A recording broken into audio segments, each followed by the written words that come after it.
Hi everyone, and welcome back to another episode of the Weekly Mash. We've been asking you guys what you want us to talk about in these episodes, and we've had a lot of feedback and a lot of response, which is great, so thanks very much. And something we want to get straight onto is beer styles and different flavours you can achieve by making your own beers, what hops to use, what grains, and just how to do this with a grainfather. So we've got a guest this week. Who is it? Andrew Childs. Yeah. So he's the head of Behemoth Brewing, and also famous for the Chur and other lovely beers like Hopped On and Pills. Hopped Up on Pills. Yeah, that's the one. Nice hoppy pills now. Yeah, it is beautiful. So we talked to him this week just regarding ales. Sure. And helping us with a little bit more information on how to achieve a really good ale using the grainfather. Cool. Yeah. Let's go see him.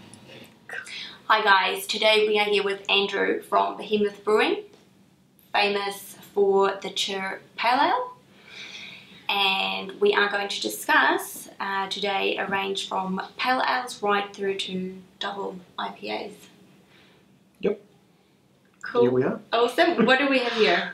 So at the moment we've got these are my Chur New Zealand Pale Ale, which is a pale ale made with all New Zealand hops, and we'll talk about kind of flavour, aroma, and how to make a good New Zealand Pale Ale, what kind of malts it uses, what kind of yeast, etc. And then the other one is American Pale Ale.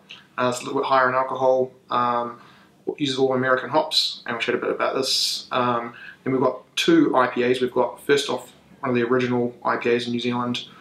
It's an American IPA, Epic Armageddon IPA, and the very famous Epic Hop Zombie Double IPA. They're all relatively in the same family. When you go through to IPAs, usually you go up in alcohol and hop levels. So what's the difference between the IPA and the double IPA? So in terms of the Epic ones, Epics is, they're usually in 500ml, but this is actually a cancelled export order to a Swedish bottle that I have. That is 6.7% alcohol, or 6.66, the number of the yeast, as they like to say. And it uses quite a few different American hop varieties, while Hop Zombie has a top secret hop combination, which the owners and brewers of Epic don't like to tell people because they don't want to have all their hops go. But this uses a combination of New Zealand and American hops and is 8.5% alcohol. Okay, so hops is mainly the difference between hops and alcohol. Yeah, so which is adding more malt and depends where your gravity of your beers finishes. If you have a lower finishing gravity, you can have a drier, higher alcohol beer at times, which most double IPAs tend to be. But yeah, hops and alcohol mainly. Okay, awesome. So if I want to make a really good pale ale in the grainfather, what do I need to do? I mean, obviously you just get the Chur grain pack grainfather, but to make your own one, which is, it's what I love about brewing, is being able to experiment with different flavours and aromas and stuff like that. What you need to do, either decide whether you want to have a New Zealand style pale ale or American, or you can do a combination of the both, or you can use hops from any part of the world. You're just going to have different amounts of different flavours and complexity to it depending on what hops you use from where. Okay. Generally, New Zealand hops are quite tropical and fruity, while American hops tend to be more kind of stone fruit and pine. Stone fruit being kind of peaches and nectarines and stuff like that. Okay, and with the Chur, what sort of flavours do we get out of that? With Chur, we use quite a few different New Zealand hop varieties, and we use them in proportion to try and balance out those flavours. So you get a lot of tropical notes in Chur coming from most of the hops from New Zealand Cascade. Rewaka is passion fruit, and so you get very dominant passion fruit in Chur, and that comes from Rewaka. Which is a very hard hop to get. I know, it's isn't it out of stock at the moment? Yes, which creates some difficulties, but I've got friends with spare hops who have been very nice in helping us out, being able to brew more chur when we run out of hops. Okay. And that's my phone, probably someone asking for their hops back. But they'll have to get the chur to yeah, so okay, so let's taste it. Can we have a taste? Sure, we can have a taste of this one. Excellent. So what malts would you for a LL? For this one, this uses actually uses all German malts. Right. I'll put this in the hop zombie glass, even though I don't have any chur glasses, so what is the best glass to actually use for chur? For chur, this is probably the glass you'll get at most pubs in New Zealand, and we sell a lot of kegs of this, and it's drunk out of without the hop zombie logo on it. Is one that we use a lot. You can buy an IPA glass from Speglau, which is kind of a ribbed glass. It's called an IPA glass, but it can equally be used for pale ales. I tend to find it makes beers go a bit flat, but it's good for getting out the aromas and stuff. But a pint glass is good. Okay. Yeah, so... Beautiful taste. Thank you. Yeah, so the malts, going back to the malts, we used all German malts for this, and we're pretty happy since both Chur and Murica got gold medals at the New Zealand Beer Awards. Yeah, congratulations. Thank you. The German malting company actually give us like something for using all their malts, which is red overalls, which will be arriving soon, hopefully. Awesome. Yeah, so our base malt was Weimar Pale Ale. Yeah. But New Zealand pale malts are good. Malt Europe Pale is good. And easy to come by? Easy to come by, yep. You can find most homebrew stores that carry grain will have those. And we use a bit of Munich malt, which adds a little bit of colour. Without that, you've kind of got like a slight, kind of like almost dark gold there. It would be, without that malt, it would be a lot lighter. Okay. It look a lot like a Pilsner as well. And a very 5%, or it uses wheat malt as well, which adds a bit of body to it, which is Weimar Pale wheat malt. We just found it in a relatively modest ABV alcohol by volume beer. It adds a bit of body. And Cara Hills, which is pretty much a caramelised lager malt. And we use about 5% of that. We don't want it to be too much caramel malt in there. We want it nice and easy to drink, but still carry a lot of flavour. Right, and what is the colour? What should the ideal colour for a pale ale be? I mean, we can talk in terms of standard units. There's EBC or SRM, but it's kind of hard to describe. I think in terms of the international kind of limits on pale ales, they can go from quite pale, like in terms of almost golden, right up to almost amber, but not quite. So really it's just personal preference, and I tend to think that colour is probably the least important thing about a beer, the most important being flavour and aroma and drinkability and taste, and colour can be good and clarity can be. We filter this as well. Not many homebrewers filter it, although you can get inline filters for your homebrew. Would you advise to do that? I think it's good because if you have too much hop particle and yeast particle in there, it can leave a bit of a harsh astringency. But really just using clarification methods like isinglass and stuff like that. Irish moss. Irish moss is in the kettle, so it's a kettle. You put that while brewing. I think that the chur kits comes with it as well. But after fermentation's finished and after you've added your dry hops, putting some clarification agent in there can help a great deal. Oh, excellent. Okay, that's wonderful. And so what do we have here?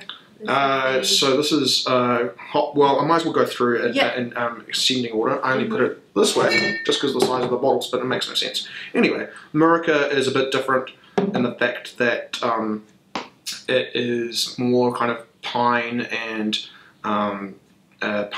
stone fruit aromas in it. We put a little bit of extra caramel malt to balance out the bitterness, because there's a lot more bitterness in Murica's than there is in Chur. What is the bitterness units? The bitterness units for Chur is around 40.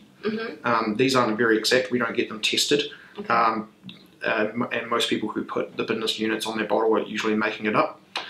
So really it's more of guesswork, but it's around about 40 IBU, international bitterness units, and say This is closer to around 50 for America. Oh, wow. Yeah, so cool. it's a bit more bitter, but we put a bit more caramel milk in there trying to balance out that bitterness. Okay. But yeah, we really just wanted to showcase the difference between New Zealand and American hops. Right. Yeah, so this one, in terms of American hops, what you want to use, there's the basic American hops, which are called the C's, which is US Cascade, Columbus, Centennial, and Chinook. This has Columbus and Centennial in it. Centennial is one of my favourite American hops. It really does well with both American IPAs and American Pale Ales.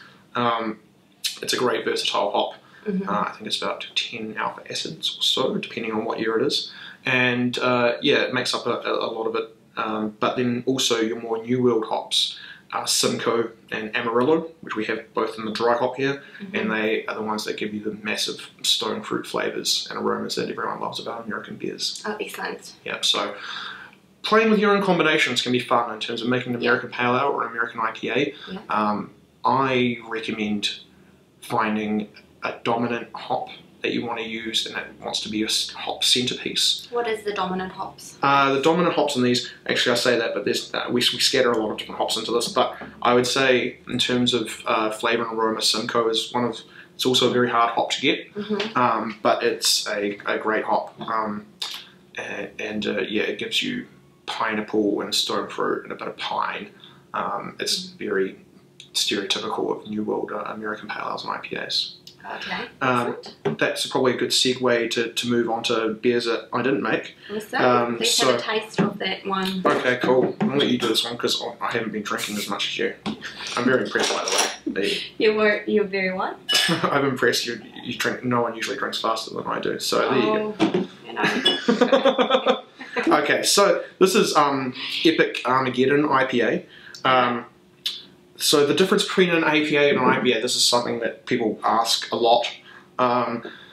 Usually just more alcohol and more bitterness. Some people actually call America an IPA, including some Americans, which it's fair enough. It's probably just slightly more malt usually and more malt balance in an American Pale Ale than an American IPA. Right. This is one of the original IPAs in New Zealand. It's all American hops, but we didn't really have many IPAs until this came out. Very hoppy IPAs until this came out I think about 6 years ago. Epic's been around about 8 years. So it's quite a new sort of style? It's, for New Zealand it is. Americans have probably had IPAs around since about the mid-80s. But Americans have really been leading the craft beer revolution over the last couple of decades. Yeah.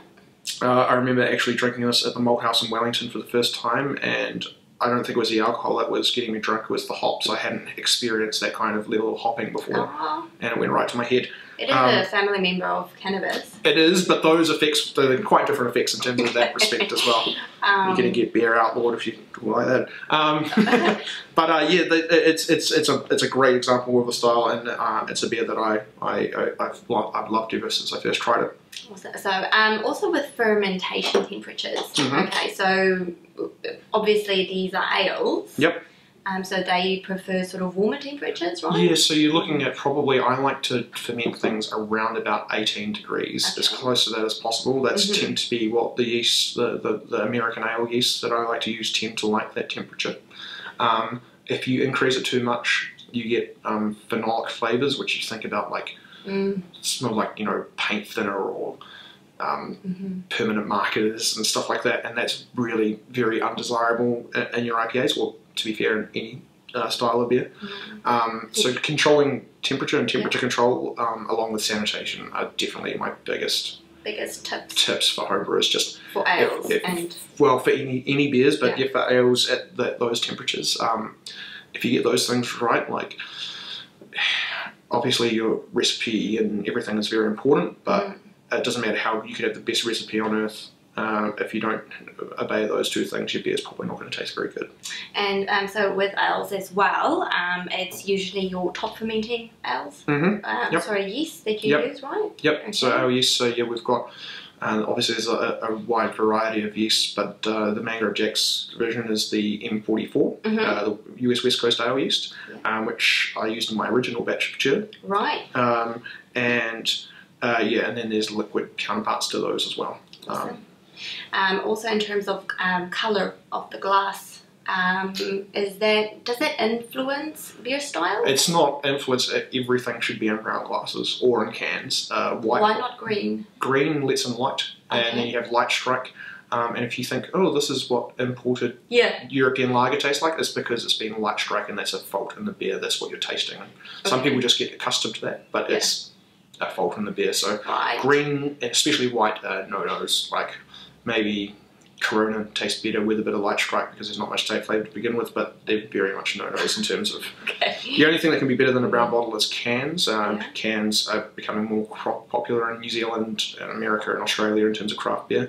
They lock in they lock in all the flavour and don't let oxygen come in. Oxygen will dissolve through a bottle over time, and that'll take away from all the hop flavours and aromas. Cans seal out everything, they seal out all the light. It's like a mini keg, really. So those things, harder for home brewing, I'm sorry, for cans, but bottling in brown bottles or kegging are definitely the best way to go. And how long would you sort of keep a bottle like this until all the hop sort of flavours? They can dissipate after, they probably start dissipating after about 3 months in the bottle. And usually after 6 months the hop flavours will have dissipated quite a bit. But it also depends on how good your bottling technique is. If you're letting in as little oxygen as possible, it'll last longer. If you're letting in a lot of oxygen, they won't last very long. Okay, excellent. So any sort of tips for our homebrewers out there if they want to make an extraordinary ale? The chur. What I would say is obviously your temperature control and your sanitation are very, very important.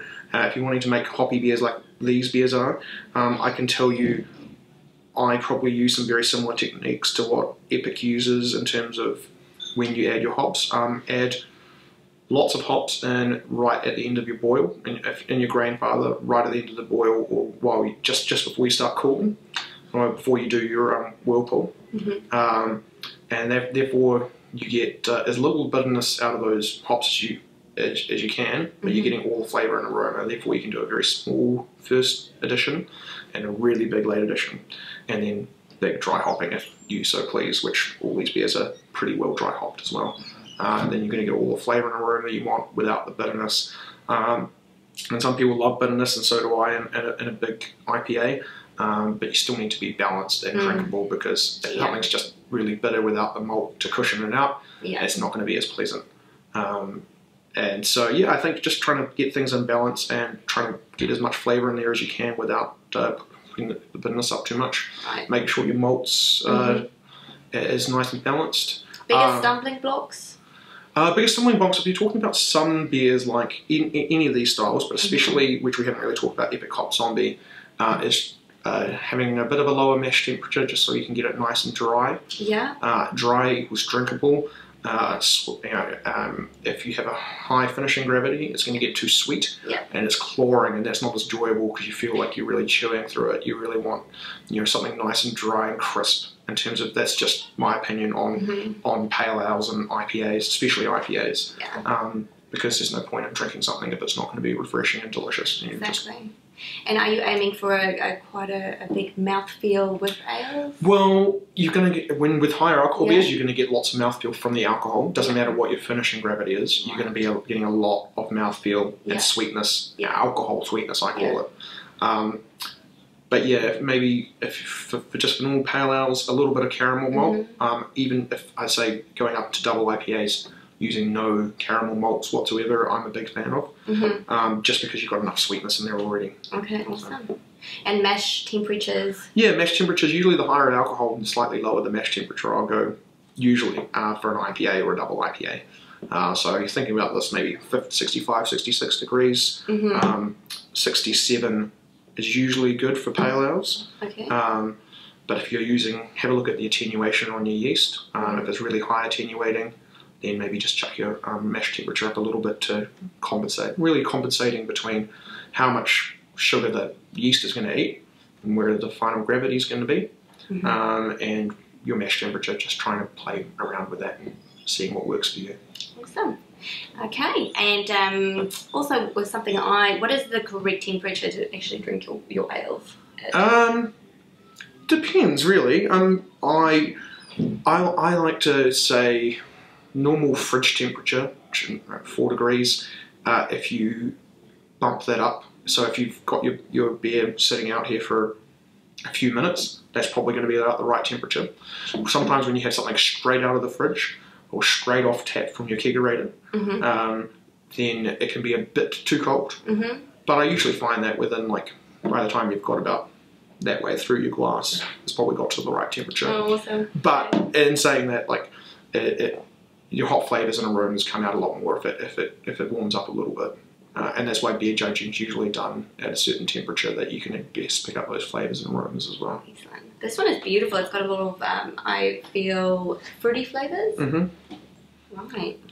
Yep, there's a lot of, like, so I was saying that Simcoe, there's a lot of Simcoe in there, just like there with Murica, and those sea hops, and that's, yeah, just a nice blend of different fruit flavors that you get from those American hops. That's awesome. That's awesome. Well, thank you so much. That is really, really helpful. And I now know what ales are. It's awesome. Oh, great video there. It's good to know, yeah, different things, the difference between hops, ales, one of your biggest beers. I myself, I love an IPA. I love New Zealand hops. APA, American hops are fine, but yeah, you just can't beat New Zealand hops, can you? You can't, just like the All Blacks. Yeah, just like that. So on the note of clearing, where Andrew mentioned clearing your beer, a really good product to use is Mangrove Jack's beer findings. This little sachet here, it's a gelatin clearing agent, and yeah, just put that in after fermentation, leave it for 2 days, and you'll get nice crystal clear beer very easily. So yeah, great episode, and we'll see you next week. See you next week. Cheers. Bye, guys. Yeah, you have to look me in the eye. Cheers. Cheers.